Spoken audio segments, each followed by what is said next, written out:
This is how humans will vanish. When World War III begins, you won't get a push notification. There won't be time to pack, and the first people to die won't be the ones under the bombs. They'll be the ones who stayed in the wrong place at the wrong time. This isn't paranoia. The plans are already on the table. The weapons are already aimed, and the world's biggest powers are closer to open conflict than at any point since 1945. So where can you actually be safe? In this video, we'll reveal the few countries and regions most likely to survive a global war, based on real-world geography, military strategy, and survival data. Places so far off the map they're invisible to missile targets, but still rich enough to sustain life when supply chains collapse. If you've ever wondered where you'd go when the world goes dark, this is the guide you need. The truth is brutal. Nowhere is truly safe anymore. During World Wars I and II, distance mattered. Oceans protected continents. If you lived far from the front lines, you could watch the war unfold from relative safety. Not anymore. Modern intercontinental ballistic missiles can cross the Pacific in 33 minutes. Hypersonic glide vehicles can strike targets on the other side of the planet before air defenses even detect them. The battlefield isn't limited to Eastern Europe, the Korean Peninsula, or the Taiwan Strait. When missiles can reach anywhere in minutes, the entire world becomes the battlefield. Even the United States, shielded by two massive oceans during both world wars, would face strikes on its homeland.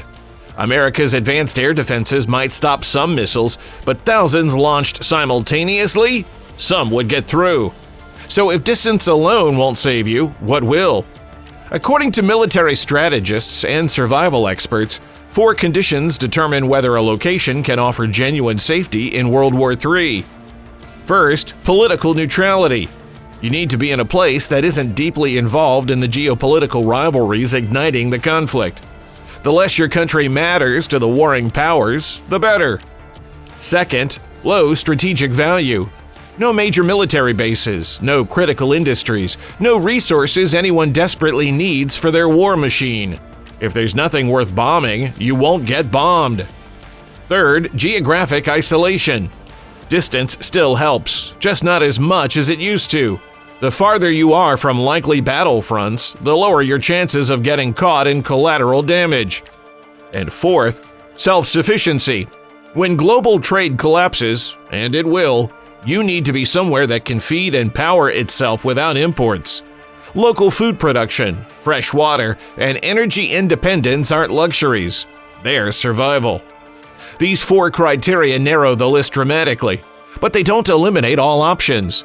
So let's start in the most remote corner of the planet, the vast expanse of the Pacific Ocean. Scattered across the South Pacific are hundreds of islands that most people couldn't find on a map, and their irrelevance might be their greatest strength. Take Fiji, an archipelago of roughly 300 islands sitting more than 3,000 kilometers from Australia. Fiji maintains no formal military alliances. It hosts no foreign bases. Its armed forces number around 6,500 active personnel. Not exactly a force that would tip the balance in a global war. China and the United States both have strategic interests in the broader Pacific. But Fiji sits well outside the first island chain where the real fighting would occur.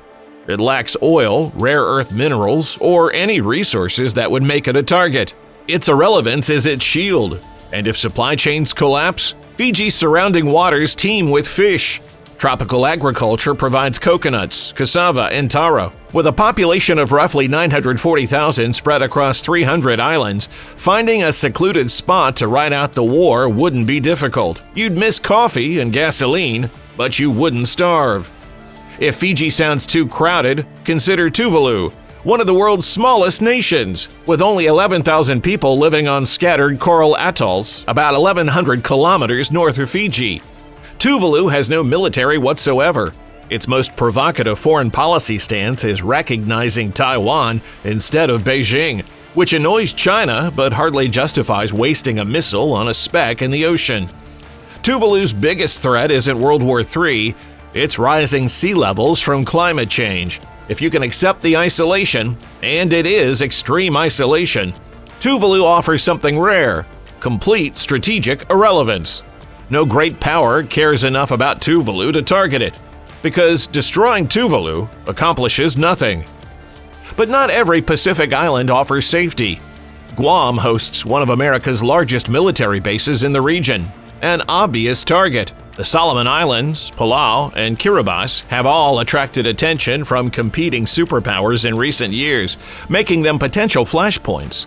Anywhere near Japan, Taiwan, or the Philippines puts you in the heart of the danger zone. The difference between safety and suicide in the Pacific comes down to a single question: does anyone care if you're there? Guam matters because it projects American power across the Pacific. The Solomon Islands matter because China wants a naval base there. But Fiji, Tuvalu, they're specks on a map that military planners scroll right past. In World War III, invisibility isn't a weakness, it's your greatest weapon. The lesson? Go remote. Go irrelevant. Go where the war planners' maps don't even have a pin. But what if you want more than fish and coconuts? What if you need hospitals, internet, and infrastructure that doesn't collapse the moment global trade stops? There's one developed nation that checks almost every box, and tech billionaires have already figured it out. New Zealand.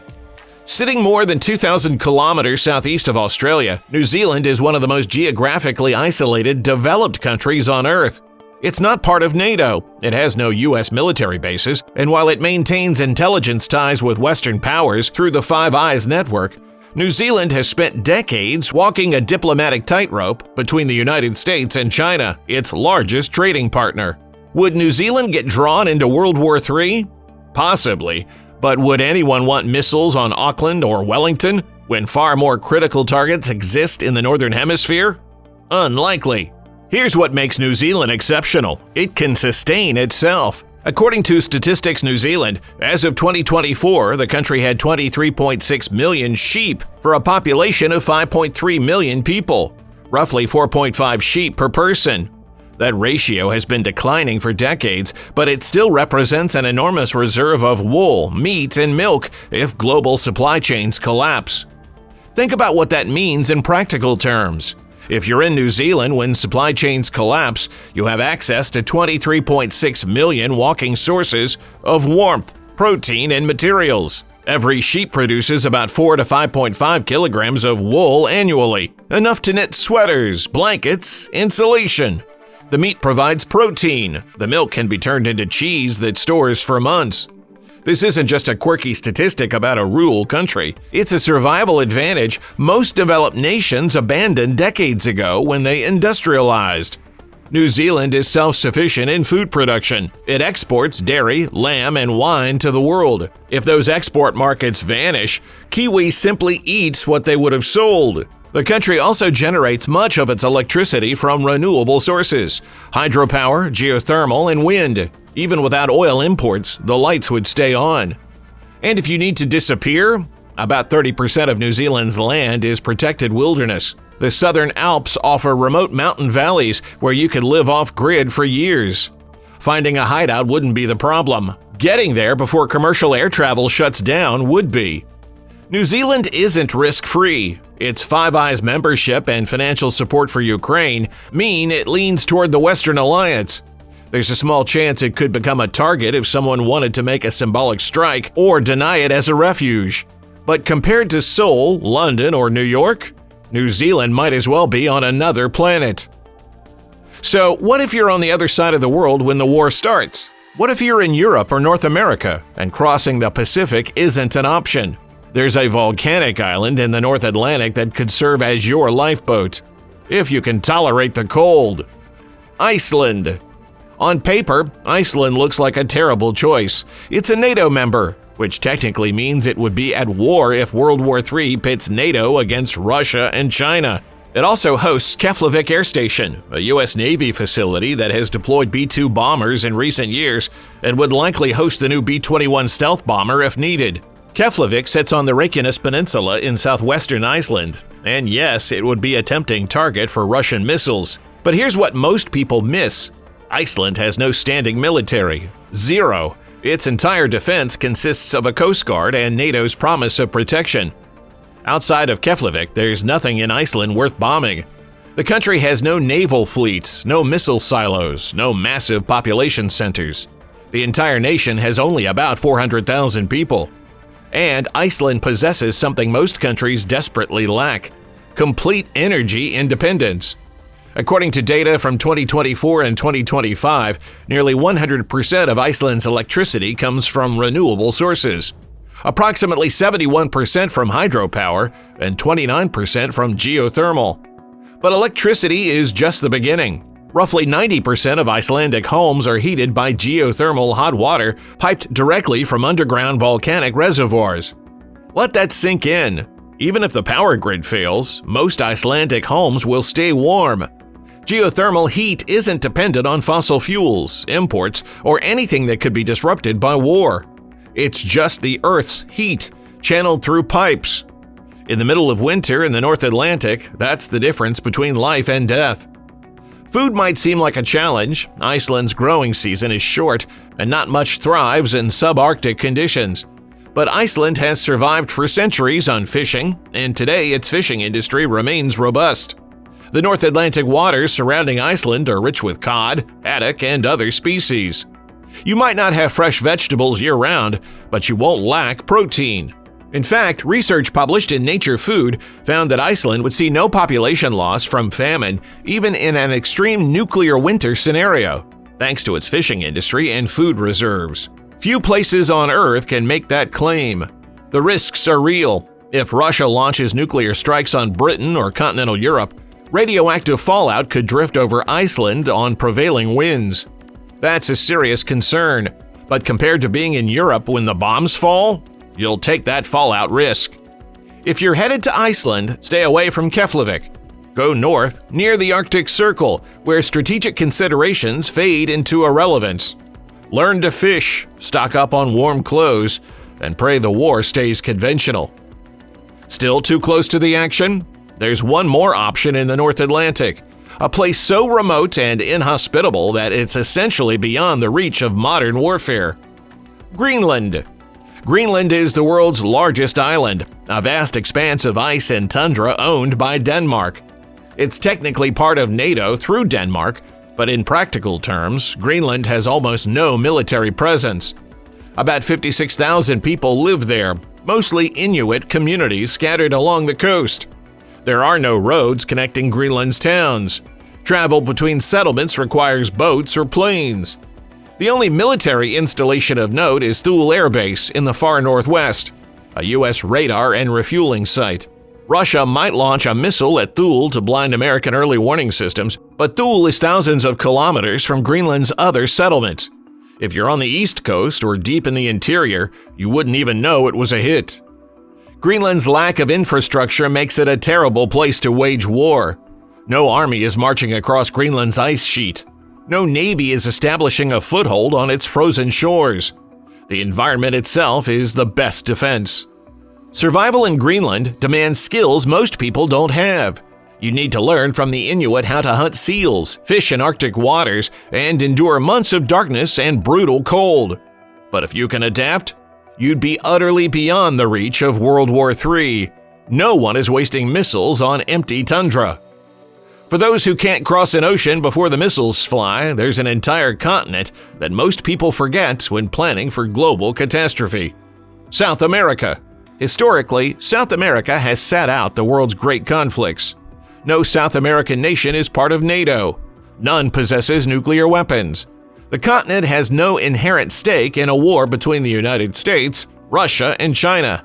During World Wars I and II, South American nations remained largely neutral, and history would likely repeat itself. The key is going far enough south. Northern South America sits too close to the Panama Canal and U.S. interests. But the southern cone, Chile, Argentina, Uruguay, is about as far away from the likely flashpoints as you can get while remaining in the developed world. Chile is particularly compelling, stretching more than 4,000 miles along South America's western coast. Chile is protected by the Pacific Ocean to the west and the Andes Mountains to the east. Its Central Valley produces wine, fruit, and wheat.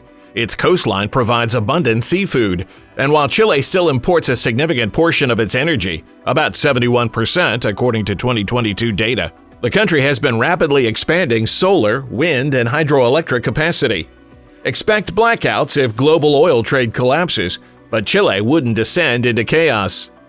Chile maintains no military alliances that would drag it into a global war.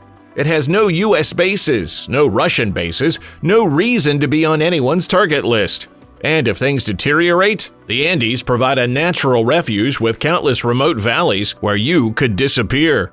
But Chile doesn't hold the top spot for post-war survival. That distinction belongs to Argentina and Uruguay. According to a study published in Nature Food that modeled a nuclear war's impact on global food systems, Argentina and Uruguay would see zero population loss from famine, even in a severe nuclear winter scenario. These countries produce vast quantities of grain and beef, and their agricultural systems are robust enough to sustain their populations, even with dramatically reduced sunlight. Brazil and Paraguay also scored well in the same study, facing no mass starvation. South America's agricultural strength makes it uniquely resilient to the climate chaos that would follow a nuclear exchange. The Southern Cone offers something rare: safety from direct attack, food security, and enough infrastructure to maintain some semblance of civilization. You won't live in luxury, but you'll live. There's one more continent we haven't discussed, and it might be the most overlooked refuge of all: Africa. The further south you go in Africa, the farther you get from every conceivable World War III battlefield. North Africa sits too close to the Mediterranean and Middle East. East Africa hosts foreign military bases, including the Djibouti. But Southern Africa? It's 8,000 kilometers from Europe and even farther from East Asia. South Africa stands as the most viable option. The country produces much of its own food, grains, fruit, livestock. It has fertile land and fresh water, and while South Africa is part of the BRICS bloc alongside Russia and China, it's unlikely to join a war on their behalf. South Africa's military focuses on regional defense, not global power projection. The drawbacks are significant. According to data from November 2023, South Africa has a crime rate of roughly 59 reported crimes per 1,000 people and a murder rate around 45 per 100,000, one of the highest in the world. Certain areas are dangerous even in peacetime, and a breakdown in order during a global war could make things worse. South Africa also suffers from an ongoing energy crisis. The state power utility, Eskom, has been unable to meet demand for years. In 2023, some homes and businesses endured up to 12 hours of rolling blackouts daily. But here's the thing: South Africans are already adapted to energy scarcity. They've learned to function with frequent power cuts. In World War III, when the entire world faces blackouts, South Africans would have a head start. Cape Town offers the best combination of safety and livability. It's a coastal city far from any border, with a population of about 5 million, large enough for community and services, but not so massive that it becomes unmanageable in a crisis. The surrounding waters provide fish. The Western Cape province has lower crime rates than other regions and strong agricultural production. Will anyone nuke Cape Town? No, it's not on any target list. You might deal with crime and power cuts, but you won't face incineration.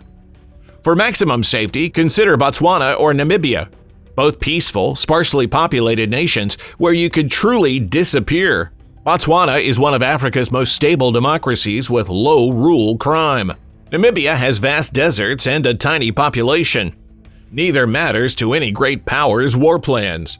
So, we've identified the refuges: remote Pacific islands for those willing to live simply, New Zealand for those who want first world infrastructure, Iceland and Greenland for North Atlantic escape routes, South America's Southern Cone for agricultural resilience, and Southern Africa for those who can handle rough conditions. These locations work if World War III stays conventional, but we need to confront the nightmare scenario. What if it goes nuclear? Modern nuclear weapons dwarf the bombs dropped in Hiroshima and Nagasaki. The great powers possess thousands of warheads, many tens or even hundreds of times more powerful than those early weapons. If Russia, China, and the United States start launching their arsenals, we're not talking about isolated strikes, we're talking about nuclear winter. Research shows that 50 to 100 nuclear detonations could inject enough soot into the atmosphere to block sunlight for years, dropping global temperatures and causing widespread crop failures. But World War III wouldn't stop at 50 warheads. It would involve hundreds, possibly thousands. Here's what nuclear winter actually looks like on the ground. In the first weeks after a large-scale nuclear exchange, temperatures would plummet as soot blocks sunlight. Within months, global temperatures could drop by 8 degrees Celsius or more, comparable to the Little Ice Age that lasted from 1300 to 1850, when rivers froze solid and crops failed across Europe. But this would be worse, much worse. The cold would persist for years, possibly a decade. Growing seasons would shrink or disappear entirely. Even in our safe refuges, you'd be living on fish, stored food, and whatever hardy crops could survive in perpetual twilight. The result? According to studies, roughly 6.7 billion people would die of starvation as global agriculture collapses. Even countries far from the blast zones would face famine as nuclear winter sets in. The Nature Food Study identified which nations could maintain food security in such a scenario. The list is short. Argentina, Brazil, Uruguay, Paraguay, Costa Rica, Panama, Haiti, Australia, Iceland, and Oman would see no population loss from famine.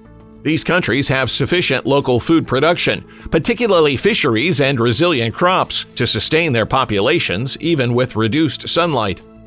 Notice the pattern? The Southern Hemisphere dominates that list. Most nuclear targets sit in the Northern Hemisphere, where the major powers are located. Southern nations would still suffer from global climate effects, but they'd face less direct fallout and better agricultural prospects. The brutal truth is this: if World War III escalates to full-scale nuclear exchange, nowhere is truly safe. The countries we've discussed give you the best odds of physical survival, but you'd be living in a world of collapsed civilization, possible radiation exposure, and years of struggle. The only guaranteed way to survive nuclear World War III is to prevent it from happening in the first place. So, where would you go if the world fell apart tomorrow? Would you risk the cold in Iceland? Take your chances sheep farming in New Zealand? Or disappear into Patagonia's wilderness? These aren't just hypothetical questions anymore. Global tensions are higher than they've been in decades. The weapons exist, the alliances are drawn, and history shows that once the dominoes start falling, they're almost impossible to stop. Make your plan, study these locations, understand the trade-offs, but pray you never have to use it. Because the best survival strategy isn't finding the perfect hiding spot, it's making sure we never need one. So where would you go? Let us know in the comments, and subscribe to Fall of Nations, because when the world starts to crumble, you'll want us in your corner.